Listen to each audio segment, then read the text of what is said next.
Welcome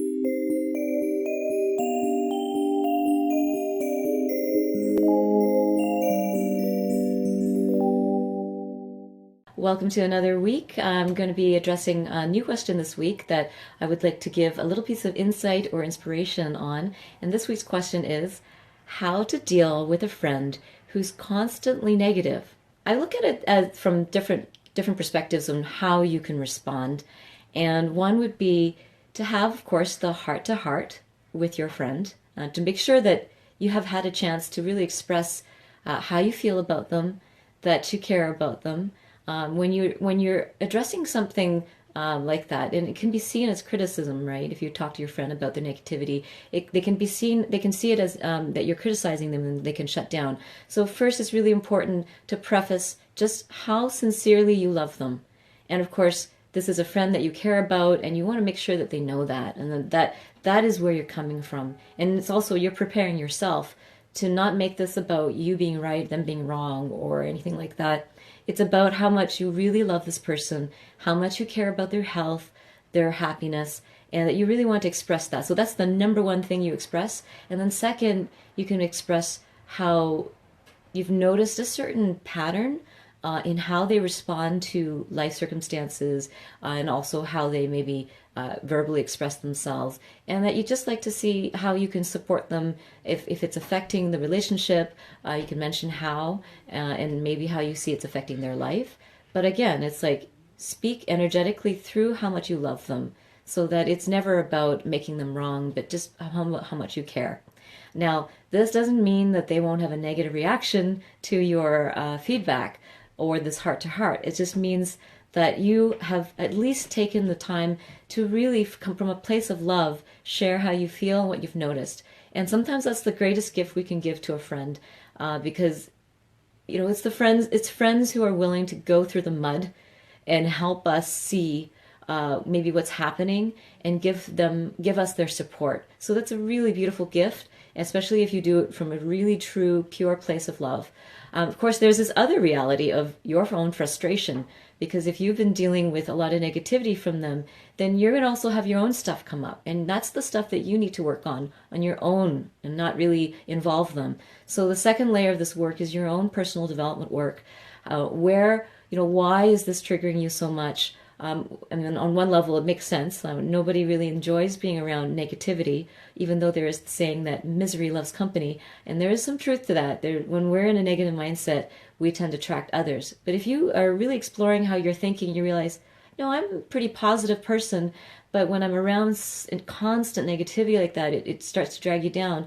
Then you have to think about, is there a way that you can work with this person as their friend, with your level of compassion and imagination. So depending on where you're at right now in your life, because at different phases in our life, we have a lot to deal with. Like sometimes you might have a lot on your plate, and your energy is very tapped because you're putting so much energy to try to raise your own life and elevate your own life. So also, it's important to consider what your life force and your energy, where your compassion levels, are they drained?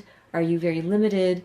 And if you need to put more time into your own happiness and well-being, then you might want to look at, giving yourself enough development time too. Whenever we've developed our own, enchantment is kind of the word I use, where we are constantly in wonder of the world and full of compassion, imagination, then we're able to work with others. So whether you choose to make this your livelihood like I have, or you just want to be there for your friends and be more open to when they go through dark times or when they're exhibiting a lot of negativity, then when you develop yourself, you've created another skill set to be able to work with people and not lose, not lose your patience, not lose your temper, not get triggered so easily. And so the less triggers that we have, the more that we're able to help others. And I can say that from personal experience that I used to be very easily triggered by all kinds of people, and I would be definitely spiraling downwards if I hung around with a lot of negativity. And then there's also that chicken or the egg thing where I also carried a lot of negativity and just secretly had a negative view of humanity, and that I kept attracting people too that were very negative. So there's a lot of personal development that has to happen within ourselves to make us better friends, to make us more resilient to cynicism or negativity that's in the environment, because we have tuned into the truth of this existence, which is that each person just wants to love and wants to be loved. And when you really understand that, your compassion grows when you see negativity, because you realize that they're just wounded souls. And as long as you can see where their wounds are, then you also have the opportunity to not take it personally and to also find really creative ways to work with them. Now, the other thing is that the third layer is that you can also find a conscious way to spend time with someone who's really negative in a very beneficial, mutually beneficial way. Because each person has something that they love. And if you can find that thing that they love, find out what they really want, help them, look at what they really want in this life, what they want to experience, and then find creative ways to generate environments or experiences where you can both be immersed in that. So for example, if you know that your friend does have a lot of healing when they're in nature, then you can always suggest every time they ask to meet with you to not meet in the coffee shop, not meet at your house, but go to the go to the park, go somewhere where helps them, bring them positive energy, or do something that brings out the best in them. So if they love sports or they love a certain type of activity, take them there, do that activity with them if you're interested too. And then in that immersed environment where it tends to bring out the best in them, you get to help them remember who they really are. And that's the best gift that we can give to a friend, is to help them remember who they are. And sometimes we forget who they are because of what they're experiencing in the now moment. I have a friend that I know what brings out the best in him, and so every time we spend time together, I'm always focused on, bringing those experiences to him and reminding him how much I love him and who he really is. And then, this other light from him starts to shine. And the important thing is to not get stuck in the role of a magician or a rescuer. And those two roles are very dangerous, because if you want to be a magician and you were like, I want to abracadabra and just transform this person, you're making it your responsibility to make them positive or change their life. And a lot of times, because we love someone, we want them to be happy, we want them to be healthy. So we kind of take on that role of I want to rescue them, or I want to magically transform their life for them or with them. And that's very dangerous, because then you're taking the responsibility away from them. And then it becomes an enabled relationship where they rely on you to feel happy. They rely on you to be positive. And then it starts to become a responsibility that actually makes you either stuck or trapped or drained. It saps your life force, because then, you don't like to be, deep down, nobody likes to be responsible for another human being's happiness. Even though on another level, if our ego needs it, so sometimes when we're not feeling so good, our ego needs to feel like, I have a reason to be on this planet because this person lives for me. Every time they spend time with me, they feel better. So you're living also for them. And that makes it dangerous. So just be aware of that danger zone of becoming a rescuer, or what I call the magician complex, where you just want to throw your magic on everybody and pixie dust or whatever it is that you want to share with them, and almost force your positivity on them. So it's also a burden then, because you want to force them, as much as it's coming from a place of love, you're doing a heavy-handed kind of positivity where you want to force them to be positive when they're not ready. So another way to look at this is also how much life force do you have to help them, and how much life force do they have to actually receive this? Are they ready for this help? Even with some clients, I don't accept everybody as clients, because some people are just not ready for the work. I've very rarely, but occasionally, have had to turn people away and saying, I don't feel like you're in a place of readiness yet to receive this work. You're very resistant, and it's not just up to me to force you to see things differently. If you're not ready, you might need more life experience. You might need more of this darkness to get you to a place where you're ready to actually make a change. So you got to look at your friend to see, are they willingly wanting your help? Are you forcing your help upon them? Are you forcing your positivity on them? Because maybe they're not ready. So then in that case, if you see they're not receptive, they're not interested in helping themselves in any way, then you might want to give yourself a little more space in this relationship, not breaking up with them, but just giving them a little bit more space, giving yourself more space, because it's not just about them. It's also about your right to choose who you want to be around.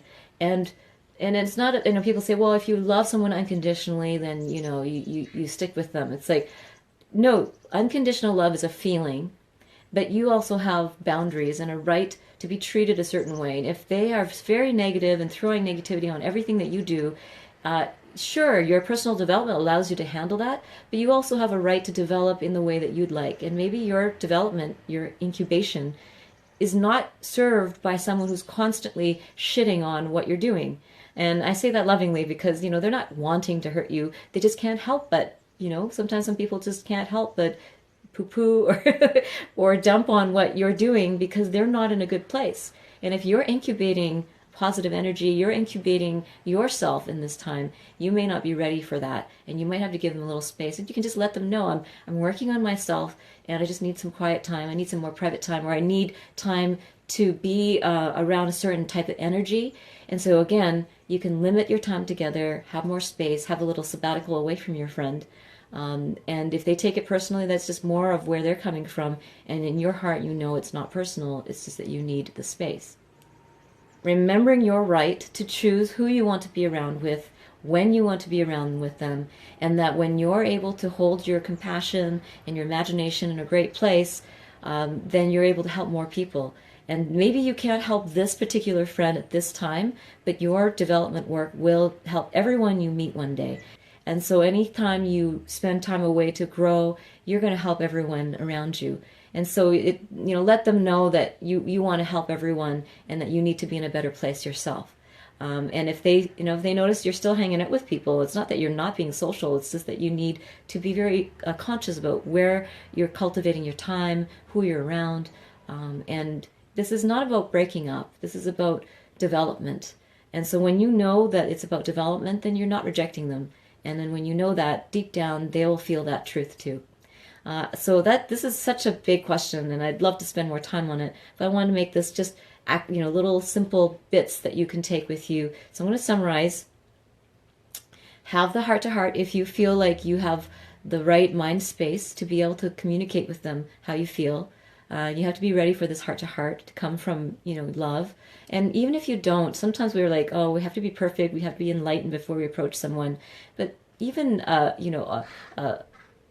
an effort to communicate with someone that is not done perfectly, but is done from a place of authenticity, even if it's not, framed in pure compassion, it is helpful. When we get feedback from someone who's very honest with us, even if it might be a little abrasive or maybe not as compassionate as they would like, it helps us to grow when we hear the truth. So truth can be cutting, it can be hard, but the more truth that this person hears, the more that they'll realize that, hey, I've got 5 friends that are telling me that I'm being really negative, and maybe they still can't see it, but after a while they might realize that they're the common denominator. If a heart-to-heart is one level of work you can do with them, another is your own self-development in compassion, imagination, to grow yourself and so that you can be a better friend. Another level is to give that space, and conscious space doesn't mean just away from them, but when you are sharing space, to choose very consciously how you spend time together. Make it maybe concise. Maybe 5 hours together is too much, knowing that 2 hours is how much you can maintain a positive energy around them. And it's not about, forcing positivity, that you always have to be positive when you're around people. It's just that, it's about what you want to create. And if you're noticing that you're feeling drained every time you spend time with them, then, this is something you need to address for yourself and your own well-being. I hope that's helped, and I'd love to address questions anytime you have a thought or a question you'd like to share with me. Send me a private message by email or Facebook. If you send by Facebook, it's facebook.com/littlewoo.muse. And my email address is treasures@littlewoo.org. And if you ever want to work with me privately, I'm doing private mentorship sessions, and also I do have a course that's online right now that's called the Magical Sabbatical that I'm gifting this month. You can sign up for my course and also my messages from the school, which includes these weekly broadcasts. Share your comments on this thread. I'd love to interact with you if you've been through this. This is Woohoo Wednesdays, so I'll see you next week. Mwah.